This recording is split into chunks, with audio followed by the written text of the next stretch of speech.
नवासा शरकई पिया खैबर पख्तूनख्वा में security forces जा बिन हंधन ते ऑपरेशन 8 खारजी मारजी विया। ISPR मौसूब खैबर पख्तूनख्वा में टांकई खैबर जिले के इलाके तेरा वैली में गुजे इतलाते सिक्योरिटी फोर्सेस ऑपरेशन किया। ख़बर वासा शेयर कयूं पिया खैबर पख्तूनख्वा में सिक्योरिटी फोर्सेस जा बिन हंधन ते ऑपरेशन कया विया आहिनि। 8 ख्वारजी मारिजी विया आहिनि। ISPR मूजिब खैबर पख्तूनख्वा में टांक ऐं खैबर ज़िले जे इलाइक़े तीरा वैली में गुझे इतला ते ऑपरेशन कयो वियो आहे। सिक्योरिटी फोर्सेस ऑपरेशन कया आहिनि। ISPR मूजिब तीरा वैली में ऑपरेशन दौरान फायरिंग जी ॾेवट में 2 ख्वारजी मारिजी विया। ISPR मूजिब टांक में ख़ारजियुनि जी मौजूदगी जे इतला ते ऑपरेशन में 6 ख्वारजी बि मारिजी विया आहिनि। खैबर पख्तूनख्वा में सिक्योरिटी फोर्सेस जा बिन हंधन ते ऑपरेशन कया विया आहिनि। 8 ख्वारजी मारिजी विया आहिनि।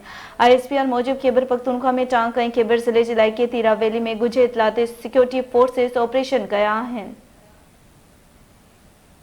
अवां की खबर ॾींहुं पिया ISPR मौसूब तेरा वैली में ऑपरेशन दौरान फायरिंग जी ॾेवट में 2 खारजी मारिजी विया।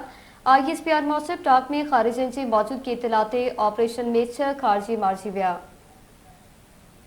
खैबर पख्तूनख्वा में सिक्योरिटी फोर्सेस जा बिन हंधन ते ऑपरेशन कया विया आहिनि। 8 ख्वारजी मारिजी विया आहिनि। ISPR मूजिब खैबर पख्तूनख्वा में टांक ऐं खैबर ज़िले जे इलाइक़े तीरा वैली में गुझे इतला ते सिक्योरिटी फोर्सेस ऑपरेशन कया आहिनि। ISPR मूजिब तीरा वैली में ऑपरेशन दौरान फायरिंग जी ॾेवट में 2 ख्वारजी मारिजी विया।